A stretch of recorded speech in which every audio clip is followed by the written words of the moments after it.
நேர்கள் அனைவருக்கும் இனிய காலை வணக்கம். மற்றும் ஒரு நாளேடுகளில் நமது பார்வை நிகழ்ச்சியூடாக உங்களை சந்திப்பதில் மிக்க மகிழ்ச்சி.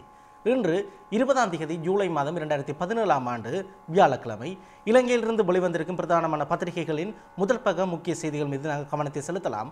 அந்த வகையில் இன்றைய வீரகேசரி பத்திரிகையின் பிரதான தலைப்பு செய்தியாக கேப்பாப்புலவில் மக்கள் வீதியை மறித்து போராட்டம், காணி விடுவிப்பு நிகழ்வும் ரத்து, 26ஆம் தேதி விசேட கூட்டம் நடத்தி காணிகளை விடுவிக்க நடவடிக்கை எடுப்பதாக அமைச்சர் சுவாமிநாதன் உறுதி என்ற செய்தி காணப்படுகின்றது. விடுவிக்கப்படுவதாக அறிவிக்கப்பட்ட 189 ஏக்கர் பரப்பினுள் தமக்கு சொந்தமான காணிகள் உள்ளடங்கப்படாமையினால் ஆத்திரமிட்ட கேப்பாப்புலவு மக்கள் கடுமையாக எதிர்ப்பு தெரிவித்து நேரில் சென்றிருந்த அமைச்சர் சுவாமிநாதனை இராணுவ முகாமுக்குள் செல்ல அனுமதிக்காது வீதியை இடமறித்து போராட்டம் நடத்தியதால் நேற்று பிற்பகல் பதற்றமான நிலை உருவானதோடு காணிகள் விடுவிப்பதற்கு ஏற்பாடு செய்யப்பட்ட நிகழ்வும் ரத்தானது என அந்த செய்தி தொடர்ந்து செல்கின்றது. இது இன்றைய வீரகேசரி பத்திரிகையின் பிரதான தலைப்பு செய்தி. அதேபோல மற்றொரு கட்டமிடப்பட்ட செய்தியாக தசாநாயக்க கடத்தப்பட்ட இருவரின் உறவினரை அழைத்து பேச முற்பட்டார். பாதிக்கப்பட்ட தரப்பு நீதிமன்றில் தெரிவிப்பு, அனைவருக்கும் விளக்கமறியல் நீடிப்பு என்ற செய்தி காணப்படுகின்றது. முன்னாள் கடற்படை ஊடக பேச்சாளர் கொமாண்டர் தசநாயக்க கடத்தப்பட்ட 11 பேரில் உள்ளடங்கும் தந்தை மகன் உறவையுடைய அமலன் லியோன், ரொஷான் லியோன் ஆகியோரின் உறவினரை கொழும்புக்கு அழைத்து பேசுவதற்கு ஏற்பாடுகள் செய்துள்ளார் என அந்த செய்தி தொடர்ந்து செல்கின்றது. கடந்த 2008ஆம் ஆண்டு கொழும்பு மற்றும் அதனை அண்டிய பகுதிகளில் 5 மாணவர்கள் உட்பட 11 பேர் காணாமல் போனமை தொடர்பாக இடம்பெற்ற நேற்றைய வழக்கின் போது இந்த விடயம் நீதிமன்றத்தில் தெரிவிக்கப்பட்டிருப்பதாக அந்த செய்தி தொடர்ந்து செல்கின்றது. மற்றொரு முக்கிய செய்தியாக எனது லொச்சில் உள்ள அறையிலிருந்து சுவிஸ்குமாரை போலீஸ் பொறுப்பதிகாரி வெளியே கொண்டு வந்தார். அவரது உடலிலும் தலையிலும் காயங்கள் இருந்தன. வித்தியா பாலியல் வெள்ளுறவு படுகொலை வழக்கில் லொட்ஜ் உரிமையாளர் சாட்சியம் என்ற செய்தி காணப்படுகின்றது. எனது லொட்ஜுக்கு முன்னால் புங்குடுதீவு ஆட்கள் சாப்பாட்டு கடை நடத்துகின்றார்கள். இதன்படி உங்களுடைய லொட்ஜில் இருக்கிறவர்கள் தான் வித்தியாவை கொலை செய்த சம்பவத்துடன் தொடர்பு பட்டிருக்கிறார்கள். அவர்களுடைய படம் இணையத்தில் போட்டிருப்பதாக 2015 5ஆம் மாதம் 18ஆம் தேதி அன்று யாழ் மகால் உரிமையாளர் எனக்கு கூறினார். இதனைத் தொடர்ந்து நான் எனது அக்காவின் மகனிடம் கூறி லேப்டாப்பில் அந்த இணையதளத்துக்கு சென்று பார்த்தேன். அதில் சுவிஸ்குமாரை கட்டி போட்டிருந்தார்கள். அவர் பின்னால் ஆட்கள் நின்றிருந்தார்கள். இதன் பின்னர் 19ஆம் தேதி காலையில் எனது லொட்ஜுக்கு வந்த வெள்ளவத்தை போலீஸ் நிலைய பொறுப்பதிகாரி சுவிஸ்குமாரை கைது செய்து வெளியே கொண்டு வந்தார் என அந்த வித்தியா கொலை வழக்கு தொடர்பான விசாரணைகள் ட்ரையல் அட் பார் முறையில் கடந்த 2 நாட்களாக 2ஆம் தவணையில் நடைபெற்றுக் கொண்டிருக்கின்றது. யாழ்ப்பாணத்தில் அந்த படுகொலையில் தொடர்பான சாட்சிய பதிவு நேற்று இடம்பெற்ற போது வெள்ளவத்தையில் இருக்கும் லொட்ஜ் உரிமையாளர் இந்த கருத்தை தெரிவித்ததாக அந்த செய்தி தொடர்ந்து செல்கின்றது. இவைதான் இன்று வீரகேசரி பத்திரிகையில் முதல் பக்கத்தில் வெளிவந்திருக்கும் முக்கியமான செய்திகள். நாங்கள் தொடர்ந்தும் இன்றைய தினக்குரல் பத்திரிகையின் முதல் பக்கம் மீது கவனத்தை செலுத்தலாம். 180 ஏக்கரும் வெறுங்காடு, அமைச்சரை ஏமாற்றிய படையினர், கேப்பாப்புலவு காணிகள் விடுவிக்கப்படாது என்ற செய்தி பிரதான தலைப்பு செய்தியாக இடம்பெற்றிருக்கின்றது. நாங்கள் ஏற்கனவே வீரகேசரி பத்திரிகையில் இந்த செய்தியை பார்த்திருந்தோம். முல்லைத்தீவு கேப்பாப்புலவில் நேற்று விடுவிக்கப்படுவதாக கூறப்பட்டிருந்த 180 ஏக்கர் காணிகளும் காடுகள் என்பதை தான் தெரிந்து கொண்டதால் காணி விடுவிப்பை ரத்து செய்வதாக தெரிவித்த முள்குடியேற்றம் புனர்வாழ்வு மற்றும் சிறைச்சாலைகள் அமைச்சர் PM சுவாமிநாதன் காணி விடுவிப்பு போராட்டத்தில் ஈடுபட்டுள்ள மக்களை கொழும்புக்கு அழைத்து பேச்சுவார்த்தை நடத்திய பின்னரே காணி விடுவிப்புக்கான அடுத்த திகதி அறிவிக்கப்படும் எனவும் கூறினார் என அந்த செய்தி தொடர்ந்து செல்கின்றது. அதேபோல கட்டமிடப்பட்ட ஒரு செய்தியாக தினக்குரலில் அரசியலமைப்பு சபையிலிருந்து பிமலின் அணி வெளியேறுகின்றது என்ற செய்தி காணப்படுகின்றது. ஐக்கிய மக்கள் சுதந்திர முன்னணியில் அங்கம் வகிக்கும் பிமல் வீரவன்ச தலைமையிலான தேசிய சுதந்திர முன்னணியை சேர்ந்த 5 எம்பிக்களும் தாங்கள் அரசியலமைப்பு நிர்ணய சபையிலிருந்து விலகுவதாக சபாநாயகர் கரு ஜேசூரியாக்கு எழுத்து மூலமாக அறிவித்துள்ளனர் என அந்த செய்தி காணப்படுகின்றது. அதேபோல குறித்த செய்தியில் தொடர்ச்சியாக காணப்படுகின்றது. பிமல் வீரவன்ச தலைமையிலான தேசிய சுதந்திர முன்னணியின் எம்பிக்கள் விலகல் தீர்மானத்தால் அரசியலமைப்பு நிர்ணய சபையில் செல்லுபடியாகும் தன்மை தொடர்பில் புதிய சட்ட சிக்கல் ஒன்று ஏற்படக்கூடிய வாய்ப்புகள் இருப்பதாக சுட்டிக்காட்டப்பட்டிருக்கின்றது. அதேபோல மற்றொரு செய்தியாக தமிழர் பிரச்சினை தீர்வில் அரசு மந்தகதியில் என சுகாதார அமைச்சர் ராஜித சேனாரத்ன தெரிவித்திருப்பதாக ஒரு செய்தி காணப்படுகின்றது. தமிழ் மக்களின் பிரச்சனைகளுக்கு தீர்வு காணும் விடயத்தில் அரசாங்கத்தின் நடவடிக்கைகள் மந்தகதியிலேயே நடைபெறுகின்றன என்பதை தாம் ஏற்றுக்கொள்வதாக அமைச்சரவை பேச்சாளரான அமைச்சர் ராஜித சேனாரத்ன தெரிவித்துள்ளதாக தெரிவிக்கப்படுகின்றது. அண்மையில் இலங்கைக்கு விஜயம் மேற்கொண்ட ஐநாவின் விசேட அறிக்கையாளர் பென் எமர்சன் பயங்கரவாத தடுப்பு சட்டத்தின் கீழ் கைது செய்யப்பட்டிருக்கும் கைதிகளை சந்தித்து சென்ற பின்னர் ஒரு அறிக்கை வெளியிட்டிருக்கின்றார். அந்த அறிக்கை தொடர்பில் நேற்றைய அமைச்சரவை முடிவுகளை அறிவிக்கும் வாராந்த சந்திப்பின் போது அமைச்சரிடம் கேள்வி எழுப்பப்பட்ட போது அவர் இந்த பதிலை தெரிவித்திருப்பதாக அந்த செய்தி தொடர்ந்து செல்கின்றது. இவைதான் இன்று தினக்குரல் பத்திரிகையின் முதல் பக்க முக்கிய செய்திகள். நாங்கள் தொடர்ந்து இன்றைய சுடலொளி பத்திரிகை மீது கவனத்தை செலுத்துவோம். வித்தியா படுகொலை துயரம் மிக்க நிகழ்வு, ஜனாதிபதி மைத்திரி கவலை என்ற செய்தி காணப்படுகின்றது. யாழ் புங்குடுதீவு மாணவி வித்தியாவின் படுகொலை சம்பவம் போன்ற போதைப் பொருட்கள் மற்றும் போதைப் பொருள் கடத்தலுடன் இணைந்த நிகழ்வுகள் துயர் மிக்கவை என தெரிவித்தார் ஜனாதிபதி மைத்திரிபால சிறிசேன. மேலும் இவ்வாறான அச்சம் மிகுந்த போதைப் பொருட்களுடன் தொடர்பான பல குற்றச்செயல்கள் நாட்டில் கடந்த காலங்களில் இடம்பெற்றுள்ளன என்றும் அவர் சுட்டிக்காட்டியதாக அந்த செய்தி தொடர்ந்து செல்கின்றது. வித்தியாவின் கொலை தொடர்பான விசாரணைகள் யாழ்ப்பாணத்தில் இடம்பெற்று வரும் நிலையில் ஜனாதிபதி இந்த கருத்தை தெரிவித்திருக்கின்றார் நேற்று. அதேபோல மற்றொரு முக்கிய செய்தியாக மூளை இல்லாதோரே ஐநாவுடன் மோதல், சிறப்பு அறிக்கையாளருடன் அமைச்சர் விஜயதாச முரண்பட்டமை குறித்து ராஜித பகிரங்க சாடல் என்ற செய்தி காணப்படுகின்றது. எவருடன் மோதுவது என்று முதலில் தெரிந்து கொள்ள வேண்டும். சிலர் ஐக்கிய நாடுகள் சபையுடன் மோத பார்க்கின்றார்கள். ஐக்கிய நாடுகள் சபை என்பது எது? இலங்கையும் அதன் அங்கத்துவ நாடே. மூளை இல்லாதவர்களே ஐநாவுக்கு எதிராக கருத்துக்களை வெளியிடுகின்றனர். இவ்வாறு சுகாதார அமைச்சரும் அமைச்சரவை பேச்சாளருமான ராஜித சேனாரத்ன தெரிவித்ததாக அந்த செய்தி தொடர்ந்து செல்கின்றது. போருக்கு பின்னராக மேற்கொள்ளப்பட வேண்டிய பாதிக்கப்பட்ட மக்களின் பல்வேறு அடிப்படை பிரச்சனைகளுக்கு நாம் இன்னும் தீர்வு காணவில்லை எனவும் நேற்று அமைச்சர் சுட்டிக்காட்டியதாக அந்த செய்தியில் தொடர்ந்து செல்கின்றது. அதேபோல மற்றொரு கட்டமிடப்பட்ட செய்தியாக GSP+ வரிச்சலுகையை மீள பெற்றதே மாபெரும் வெற்றி, மஹிந்த அணியின் விமர்சனத்துக்கு பிரதமர் நேற்று தக்க பதிலடி என்ற செய்தி காணப்படுகின்றது. தேசிய அரசு 2 வருடங்களில் செய்தது என்னவென்று சிலர் கேட்கின்றனர். 500 மில்லியன் மக்களை உள்ளடக்கிய உலகின் பணக்கார சந்தையில் பிரவேசிப்பதற்கான GSP+ வரிச்சலுகையை மீள பெற்றுக்கொண்டமையே மாபெரும் வெற்றியாகும். இவ்வாறு பிரதமர் ரணில் விக்ரமசிங்கே தெரிவித்ததாக அந்த செய்தி தொடர்ந்து செல்கின்றது. இவைதான் இன்றைய சுடலொளி பத்திரிகையின் முதல் பக்க முக்கிய செய்திகள். நாங்கள் தொடர்ந்தும் இன்று வெளியாகி இருக்கும் சிங்கள நாளிதழான லங்காதீப பத்திரிகையின் பிரதான தலைப்பு செய்தி மீது கவனத்தை செலுத்துவோம். அந்த வகையில் சதோசட்ட கென்வு சீனி கண்டெய்னரையே கிலோ 160 கொக்கைன் என்ற செய்தி காணப்படுகின்றது. அதாவது நேற்று பிற்பகல் கொழும்பில் சுதந்திர வர்த்தக வலயத்துக்கு கொண்டு செல்லப்பட்ட 160 கிலோ எடை கொண்ட கொக்கைன் போதைப் பொருளானது, சீனி இறக்குமதி என்ற பெயரில் கொண்டு செல்லப்பட்ட இந்த கொக்கைன் போதைப் பொருளானது கைப்பற்றப்பட்டிருக்கின்றது. இதன் மதிப்பு பல மில்லியன்கள் என கூறப்படுகின்றது.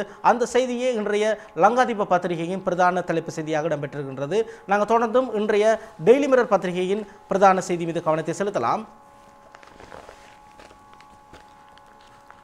Indian girl held in Sri Lanka for Buddha image on dress என்ற செய்தி காணப்படுகின்றது. அதாவது இலங்கைக்கு வருகை தந்த இந்தியா சுற்றுலா பயணி ஒருவர் தனது ஆடையில் புத்தரின் படம் பொதித்த அந்த ஆடையை அணிந்திருந்ததாக கைது செய்யப்பட்டு விசாரிக்கப்பட்டிருக்கின்றார் போலீசாரால். அதோடு தொடர்புடைய செய்திகளை தாங்கியதாக இன்றைய டெய்லி மிரர் பத்திரிகையின் பிரதான செய்தி திரட்டப்பட்டிருக்கின்றது. அதே நேரத்தில் அதில் ஒரு கட்டமிடப்பட்ட செய்தியாகவும் இருக்கின்றது.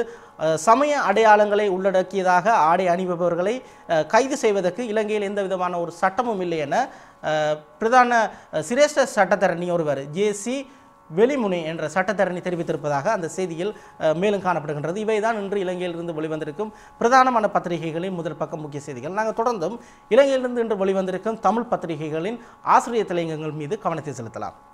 நாட்டின் எதிர்காலத்தை கருத்தில் கொண்டு தீர்மானங்களை எடுக்க வேண்டும் என வீரகேசரி பத்திரிகையின் இன்றைய ஆசிரியர் தலையங்கம் திட்டப்பட்டிருக்கின்றது. நாட்டில் யுத்தம் இடம்பெற்ற காலப்பகுதியில் புதிய அரசியல் அமைப்பொன்றினால் பிரச்சனைகளை தீர்க்க பார்த்தோம். சமாதானம் இல்லாத காரணத்தினால் அது சாத்தியப்படவில்லை. தற்போது ஒற்றுமையான ஒரு சூழல் உருவாகியுள்ளது. இவ்வாறான தருணத்திலேயே புதிய அரசியல் அமைப்புக்கான பணிகளை மேற்கொள்கின்றோம். இதுவே இதற்கான சரியான தருணமாகும் என்று பிரதமர் ரணில் விக்ரமசிங்கே தெரிவித்திருக்கின்றார். கொழும்பில் தேசிய சகவாழ்வு கலந்துரையாடல் மற்றும் அரச கரும மொழிகள் அமைச்சினால் இலங்கை மக்கள் எனும் மானிடவியல் ஆய்வு நூல் நேற்று முன்தினம் வெளியிட்டு வைக்கப்பட்டது. அமைச்சர் மனோ கணேசனின் ஏற்பாட்டில் நடைபெற்ற இந்த நிகழ்வில் கலந்து கொண்டு உரையாற்றுகையிலேயே பிரதமர் இந்த விடயங்களை சுட்டிக்காட்டியிருக்கின்றார். பிரதமர் ரணில் விக்ரமசிங்கே மற்றும் அமைச்சர் மனோ கணேசன் ஆகியோரின் கருத்துக்களிலிருந்து நாட்டில் நல்லிணக்கத்தை ஏற்படுத்தி புதிய அரசியல் தீர்வின் மூலம் பிரச்சனைகளுக்கு தீர்வு காண்பதில் அரசாங்கமானது அக்கறை காட்டி வருகின்றமை புலப்படுகின்றது. ஆனாலும் அரசாங்கம் மேற்கொள்ளும் இந்த நடவடிக்கைகளுக்கு பெரும் முட்டுக்கட்டைகளும் தற்போது போடப்பட்டு வருகின்றன. இதனால் புதிய அரசியல் அமைப்பை உருவாக்கும் விடயமானது இழுத்தடிக்கப்பட்டு வருகின்றது என அந்த ஆசிரியர் தலையங்கம் தொடர்ந்து செல்கின்றது. அண்மையில் இடம்பெற்ற ஒரு நிகழ்வில் பிரதமர் மற்றும் அமைச்சர் மனோ கணேசன் ஆகியோர் உரையாற்றிய அந்த உரையை ஒரு சாராம்சமாக வைத்துக்கொண்டு இந்த ஆசிரியர் தலையங்கம் தீட்டப்பட்டிருக்கின்றது. இலங்கையின் புதிய அரசியலமைப்பு உருவாவதில் உள்ள முட்டுக்கட்டைகள் தொடர்பில் இந்த ஆசிரியர் தலையங்கம் பேசியிருக்கின்றது. இது இன்றைய வீரகேசரி பத்திரிகையின் ஆசிரியர் தலையங்கம். நாங்கள் தொடர்ந்து இன்றைய தினக்குரல் பத்திரிகையின் ஆசிரியர் தலையங்கத்தின் மீது கவனத்தை செலுத்தலாம். எதிர்பார்த்த மாற்றத்துக்கான எந்த ஒரு அறிகுறியும் இல்லை என்ற தலைப்பின் கீழ் இன்றைய தினக்குரல் பத்திரிகையின் ஆசிரியர் தலையங்கம் தீட்டப்பட்டிருக்கின்றது. 2015ஆம் ஆண்டில் இடம்பெற்ற பொது தேர்தலில் தனிப்பெரும்பான்மையுடன் எந்த ஒரு கட்சியும் ஆட்சி அமைக்க முடியாத நிலைமை ஏற்பட்டிருந்த நிலையில் ஐக்கிய தேசிய கட்சியும் ஸ்ரீலங்கா சுதந்திர கட்சியும் இணைந்து தேசிய ஒருமைப்பாட்டு அரசாங்கத்தை அமைத்திருந்த நிலையில் ஐக்கிய தேசிய கட்சியுடன் தமிழ் தேசிய கூட்டமைப்பு இணைந்து ஆட்சி அமைக்காமல் இருப்பதை தடுத்து நிறுத்துவதற்காகவே இரு பிரதான கட்சிகளும் தேசிய அரசாங்கத்தை அமைக்கும் நிலை ஏற்பட்டதாக ஸ்ரீலங்கா சுதந்திர கட்சியை சேர்ந்த அமைச்சர் மகிந்த சமரசிங்க தெரிவித்திருக்கின்றார். சுதந்திர கட்சியும் ஐக்கிய தேசிய கட்சியும் கூட்டு சேர்ந்து ஆட்சி அமைத்திருக்காவிடின் தமிழ் தேசிய கூட்டமைப்பு அரசாங்கத்துக்குள் இருந்து கொண்டு நிபந்தனைகளை முன்வைத்து தமது தேவைகளை நிறைவேற்றி இருக்கும் எனவும் அதனால் நாட்டுக்கு பாதிப்பு ஏற்பட்டிருக்கும் எனவும் அத்தகைய நிலைமையொன்று தோன்றக்கூடாது என்பதற்காகவே நிறைவேற்று அதிகார ஜனாதிபதி முறைமை நீக்கப்படக்கூடாது என்ற நிலைப்பாட்டில் தாம் இருப்பதாக அமைச்சர் சமரசிங்க கூறியிருப்பதை அவதானிக்க முடிகின்றது.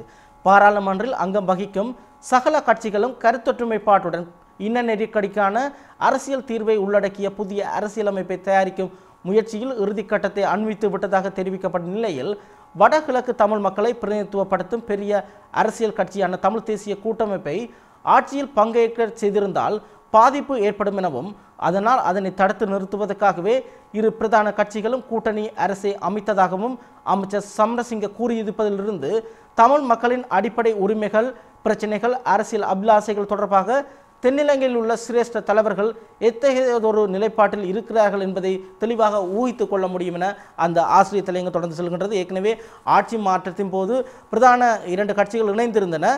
ஆனால் அதில் ஒரு பங்காளி கட்சியாகத்தான் இன்று வரை தமிழ் தேசிய கூட்டமைப்பு எதிர்க்கட்சியாக இருந்தாலும் பார்க்கப்படுகின்றது. தமிழ் தேசிய கூட்டமைப்பு அரசியல் அங்கம் வகிக்கக்கூடாது என்பதற்காகவே அந்த இரண்டு பிரதான கட்சிகளும் இணைந்து இன்று வரை தொடர்ந்து பயணிக்கின்றன என்பதை சுட்டிக்காட்டுவதாக இன்றைய தினக்குரல் பத்திரிகையின் ஆசிரியர் தலையங்கம் தீட்டப்பட்டிருக்கின்றது. நாங்கள் தொடர்ந்தும் இன்றைய சுடலொலி பத்திரிகையின் ஆசிரியர் தலையங்கத்தின் மீது கவனத்தை செலுத்தலாம். அளிக்கப்பட்ட வாக்குறுதிகளுக்கு என்ன நடந்தது என்ற தலைப்பில் இன்றைய சுடர் ஒளி பத்திரிகையின் ஆசிரியர் தலையங்கம் தீட்டப்பட்டிருக்கின்றது. கிளிநொச்சி கந்தசுவாமி ஆலயம் 3 ஆரம்பிக்கப்பட்ட காணாமல் போக செய்யப்பட்டவர்களின் உறவினர்களின் போராட்டம் 150 நாளை தொட்டு நிற்கின்றது. நாளாந்த வாழ்க்கை சுமைகள், அச்சுறுத்தல்கள், மிரட்டல்கள், தொடர் போராட்டத்தில் ஈடுபடுவதால் ஏற்படக்கூடிய உடல் பாதிப்புகள் என அனைத்தையும் துணிச்சலுடன் சுமந்தவாறு நீதிக்காக தங்கள் உறவுகளுக்காக தளர்வற்ற போராட்டத்தில் ஈடுபட்ட மக்கள் பாராட்டப்பட வேண்டியவர்கள். வீதிகளில் வீடுகளில் வைத்து காணாமற் போக செய்யப்பட்ட தங்கள் உறவுகளுக்காக தாங்களே படையினரிடம் ஒப்படைத்த உறவுகளுக்காக அவர்கள் நீதி கேட்டு நிற்கின்றனர். அவர்களின் இந்த குரல் நிராகரிக்கப்பட முடியாதது. அவர்களின் கண்ணீருக்கும் காயங்களுக்கும் நேர்மையான பதில்களை வழங்க வேண்டிய தேவை இந்த தேசத்தின் ஆட்சியாளர்களுக்கு உள்ளது. ஆனால் அதிகாரத்தில் இருப்பவர்கள் அதனை செய்வதற்கு தயாரில்லை என்பது தற்போது வெளிப்படையாக தெரிகின்றது என கிளிநொச்சியில் இடம்பெற்றுக் கொண்டிருக்கும் அந்த காணாமல் ஆக்கப்பட்டவர்களின் உறவினர்களின் போராட்டம் தொடர்பாக இன்றைய சுடலொலி பத்திரிகையின் ஆசிரியர் தலையங்கம் தீட்டப்பட்டிருக்கின்றது. குறிப்பாக இலங்கையில் அதிகாரத்தில் உள்ளவர்கள், ஜனாதிபதி, பிரதமர் உள்ளிட்ட தமிழ் தலைவர்கள் கூட காணாமல் போன விடயத்தில் ஒரு தீர்க்கமான ஒரு தீர்வை அவர்கள் எடுப்பதற்கு பின்னிக்கின்றார்கள் அல்லது காலம் தாழ்த்துகின்றார்கள் என்பதை சுட்டிக்காட்டுவதாக இன்றைய சுடலொலி பத்திரிகையின் பிரதான ஆசிரியர் தலையங்கம் தீட்டப்பட்டிருக்கின்றது. இவைதான் இன்று இலங்கையிலிருந்து வெளிவந்திருக்கும் பிரதான தமிழ் நாளிதழ்களின் ஆசிரியர் தலையங்கங்கள் மீதான பார்வை. நாங்கள் தொடர்ந்தும் மலையக பக்கத்தின் மீது கவனத்தை செலுத்தலாம். வீரகேசரியின் மலையக பக்கத்தில் இந்து சமய ஆசிரியர்கள் இன்மையால் மாணவர்கள் இஸ்லாம் கற்கும் நிலை, மத்திய மாகாண சபை உறுப்பினர் ஹிதாயத் சர்தார் தெரிவிப்பு என்ற செய்தி காணப்படுகின்றது. கண்டி ஜகலதென்ன முஸ்லிம் வித்தியாலயத்தில் இந்து கிறிஸ்தவ மாணவர்களுக்கு சமயம் கற்பிக்க ஆசிரியர்கள் இன்மையால் கட்டாய பாடமாக சமய பாடத்துக்காக குறித்த மாணவர்கள் இஸ்லாம் கற்க வேண்டிய இக்கட்டான நிலைக்கு உள்ளாகி உள்ளனர் என்று மத்திய மாகாண சபை உறுப்பினர் ஹிதாயத் சர்தார் தெரிவித்தார். மத்திய மாகாண சபை தலைவர் LD நிமலசிறி தலைமையில் பல்லேகலையில் அமைந்துள்ள மத்திய மாகாண சபை கட்டடத்தில் இடம்பெற்ற மத்திய மாகாண சபையின் மாதாந்த அமர்வின் போதே அவர் இதை தெரிவித்ததாக அந்த செய்தி தொடர்ந்து செல்கின்றது. நாங்கள் தொடர்ந்தும் இன்றைய இந்திய செய்திகள் பக்கம் கவனத்தை செலுத்தலாம். அந்த வகையில் வீரகேசரி பத்திரிகையில் எல்லையில் அனைத்து பகுதிகளிலும் மோதல் வெடிக்கும், இந்தியாவுக்கு சீனா எச்சரிக்கை என்ற செய்தி காணப்படுகின்றது. எல்லையின் சில பகுதிகளில் இந்தியா மோதலை ஊக்குவித்தால் அனைத்து பகுதிகளிலும் மோதல் வெடிக்கும் என சீனா எச்சரித்துள்ளது. இது தொடர்பாக சீன அரசின் அதிகாரப்பூர்வ நாளிதழான குளோபல் டைம்ஸில் வெளியிடப்பட்ட கட்டுரையில் எல்லையை ஒட்டிய சில பகுதிகளில் இந்திய இராணுவம் மோதல் போக்கை ஊக்குவிக்குமானால் அது இருதரப்பு எல்லை முழுவதும் பரவி முழு அளவிலான மோதலாக வெடிக்கும் என்று வெளியிடப்பட்டிருப்பதாக அந்த செய்தி தொடர்ந்து செல்கின்றது. நாங்கள் தொடர்ந்தும் இன்றைய உலக பக்கங்களின் பக்கம் கவனத்தை செலுத்தலாம். ஆப்கான் துணை ஜனாதிபதி நாடு திரும்ப அனுமதி மறுப்பு என்ற செய்தி காணப்படுகின்றது. இன்றைய தினக்குரல் பத்திரிகையின் உலக பக்கத்தில் ஆப்கான் துணை ஜனாதிபதி அப்துல் ரஷீத் தொஸ்தும் துருக்கியிலிருந்து நாடு திரும்புவதற்கு மறுப்பு தெரிவிக்கப்பட்டுள்ளது. துருக்கிக்கு விஜயம் செய்திருந்த அவர் மீண்டும் ஆப்கானிஸ்தானை வந்தடைவதற்கு உரிய அனுமதி வழங்கப்பட்டிருக்கவில்லை. ஆனால் அவரது விமானம் தரையிறங்குவதற்கான அனுமதியினை யார் மறுத்திருந்தார்கள் என்பது தொடர்பாக எந்தவிதமான தகவல்களும் வெளியிடப்படவில்லை என அந்த செய்தி தொடர்ந்து செல்கின்றது. ஆப்கான் துணை ஜனாதிபதி ஆட்சியில் இருக்கும் போது ஆப்கானிஸ்தானில் ஒரு அதிகார துஷ்பிரயோகம் செய்திருந்தார். அதற்கு எதிரான நடவடிக்கையாகவே அவருக்கு எதிராக இந்த நடவடிக்கை இடம்பெற்றிருப்பதாக அந்த செய்தி தொடர்ந்து செல்கின்றது. இது இன்றைய உலக பக்கத்தில் இருக்கும் பிரதான செய்தி. நாங்கள் இனி அடுத்ததாக வடபுல செய்திகளை தாங்கி வரும் யாழ்ப்பாணத்திலிருந்து வெளிவரும் பிரதானமான பத்திரிகைகள் மீது கவனத்தை செலுத்தலாம். இன்றைய உதயன் பத்திரிகையின் பிரதான தலைப்பு செய்தியாக தமிழர் விவகாரத்தில் கூட்டரசு மெத்தனம், உண்மையை ஒப்புக்கொண்டார் ராஜித என்ற செய்தி காணப்படுகின்றது. நேற்று அமைச்சரவை முடிவுகளை அறிவிக்கும் வாராந்த சந்திப்பின் போது சுகாதார அமைச்சரவை இணை பேச்சாளர் ராஜித சீனாரட்ன இந்த விடயத்தை தெரிவித்ததாக அந்த செய்தி தொடர்ந்து செல்கின்றது. நாங்கள் தொடர்ந்து இன்றைய பலம்புரி பத்திரிகையின் பிரதான தலைப்பு செய்தி மீது கவனத்தை செலுத்தலாம். தமிழர் சமூகத்துக்கு எதிராக மெருகூட்டப்பட்ட சித்திரவதைகள், வருந்தத்தக்க அனுபவம் என்கின்றார் எமர்சன் என்ற செய்தி காணப்படுகின்றது. ஐநாவின் விசேட அறிக்கையாளர் பென் எமர்சன் அண்மையில் இலங்கைக்கு வருகை தந்து பயங்கரவாத தடுப்பு சட்டத்தின் கீழ் கைது செய்யப்பட்டிருக்கும் கைதிகளை சந்தித்த பின்னர் அவர் வெளியிட்டிருக்கும் அறிக்கையில் இந்த விடயம் சுட்டிக்காட்டப்பட்டிருப்பதாக அந்த செய்தி தொடர்ந்து செல்கின்றது. இது இன்றைய பலம்புரி பத்திரிகையின் பிரதான தலைப்பு செய்தி. நாங்கள் தொடர்ந்து இன்றைய காலைக்கதிர் பத்திரிகையின் பிரதான தலைப்பு செய்தி மீது கவனத்தை செலுத்தலாம். ஒன்றுபட்டால் நிமிர்வோம், பிளவுபட்டால் வீழ்வோம், தெற்கு ஊடகத்துக்கு முதல்வர் தெரிவிப்பு என்ற இந்த செய்தி காணப்படுகின்றது. வடமாகாண முதலமைச்சர் சி.வி. விக்னேஸ்வரன் தெற்கு ஊடகம் ஒன்றுக்கு அளித்திருக்கும் விசேட செவியின் போது இந்த விடயத்தை அவர் தெரிவித்திருப்பதாக இன்றைய காலைக்கதிர் பத்திரிகையின் பிரதான தலைப்பு செய்தி தீட்டப்பட்டிருக்கின்றது. இவைதான் இன்று வடபுல செய்திகளை தாங்கி வரும் பிரதானமாக யாழ்ப்பாணத்திலிருந்து வெளிவரும் 3 பத்திரிகைகளின் முக்கிய தலைப்பு செய்திகள். நாங்கள் தொடர்ந்து இன்றைய கேலி சித்திரங்கள் பக்கமும் கவனத்தை செலுத்துவோம். இன்றைய சுடர் ஒளி பத்திரிகையின் கேலி சித்திரமாக சைனா பேங்க், இலங்கையில் சீன வங்கி என்ற ஒரு கேலி சித்திரம் தீட்டப்பட்டிருக்கின்றது. உங்கள் எல்லோருக்கும் தெரிந்திருக்கும் முன்னாள் ஜனாதிபதி மஹிந்த ராஜபக்சவின் ஆட்சி காலத்தின் போது இலங்கைக்கும் சீனாவுக்கும் இடையிலான உறவு எவ்வாறு இருந்தது என்பது அனைவருக்கும் தெரிந்திருக்கும். தற்பொழுது நல்லாட்சி அரசாங்கம் கூட சீனாவுடனான உறவை புதுப்பித்துக் கொண்டிருக்கின்றது. தொடர்ச்சியாக சீனாவுடன் இணைந்து செயல்படுகின்றது. அந்த வகையில் இலங்கையில் சீன வங்கி அமைக்கப்பட இருக்கின்றது. எனவே இலங்கையில் அமைக்கப்பட்டிருக்கும் சீன வங்கிக்கு முன்னாள் ஜனாதிபதி மஹிந்த ராஜபக்ச சென்று ஹிஹி என்னை மறந்திருக்க மாட்டீர்கள், நான் பழைய கஸ்டமர் பாருங்க என்று சொல்வதாக அந்த கேலி சித்திரம் தீட்டப்பட்டிருக்கின்றது. அந்த வங்கியில் தற்போதைய ஜனாதிபதி மற்றும் வெளிவிவகார அமைச்சர் ஆகியோரின் படங்கள் போடப்பட்டிருக்கின்றன. அவர்களால் இந்த சீனாவுடனான உறவை தொடர்ச்சியாக கொண்டு செல்வதற்கு முன்னிற்கின்றார்கள் என்பது குறிப்பிடத்தக்கது. அந்த செய்தியை தாங்கியவாறாக இன்றைய கேலி சித்திரம் சுடரொளி பத்திரிகையின் கேலி சித்திரம் தீட்டப்பட்டிருக்கிறது. நாங்கள் தொடர்ந்து இன்றைய தினக்குரல் பத்திரிகையின் கேலி சித்திரம் மீது கவனத்தை செலுத்தலாம். தினக்குரல் பத்திரிகையில் டெங்கு தேசிய அரசு என 2 நுழம்புகள் ஒன்றனொன்று மோதுகின்றன. அவர்கள் அந்த 2 நுழம்புகளின் கையிலும் வாள்கள் இருக்கின்றன, வாள் வீச்சில் ஈடுபட்டு கொண்டிருக்கின்றன. இன்று உங்களுக்கு தெரிந்திருக்கும் இலங்கையில் டெங்கு என்பது ஒரு பிரதான பிரச்சனையாக இருந்து வருகின்றது. வடகிழக்கு உட்பட மலையகம் நாடு முழுவதுமே ஒரு பிரச்சனையாக இருந்து வரும் நிலையில் மத்திய மாகாணத்தில் அதிகமான இடங்களில் இந்த டெங்கு தாக்கம் இருப்பதால் விழிப்புணர்வு பேரணிகள் முன்னெடுக்கப்பட்டிருக்கின்றன. இந்த டெங்கு ஒழிப்புக்கு எதிராக அரசாங்கம் கடும் பிரயத்தனம் செய்து வருகின்றது இதை ஒழிப்பதற்கு. எனவே இன்றைய நிலையில் டெங்குக்கு எதிராக தேசிய அரசாங்கமானது போராடி வருகின்றது. எனவே அதை சுட்டிக்காட்டுவதாக ஒரு கேலி சித்திரமாக இன்றைய தினக்குரல் பத்திரிகையில் இந்த கேலி சித்திரம் தீட்டப்பட்டிருக்கின்றது. இவைதான் இன்றைய கேலி சித்திரங்கள் மீதான பார்வை. இத்துடன் இன்றைய நாளேடுகளில் நமது பார்வை நிகழ்ச்சி நிறைவுக்கு வருகின்றது. காலை 8 மணி செய்தியில் மேலும் நீங்கள் செய்திகளை எதிர்பார்க்கலாம். தொடர்ந்தும் ஆதவன் தொலைக்காட்சி நிகழ்ச்சிகளுடன் இணைந்திருங்கள். வணக்கம்.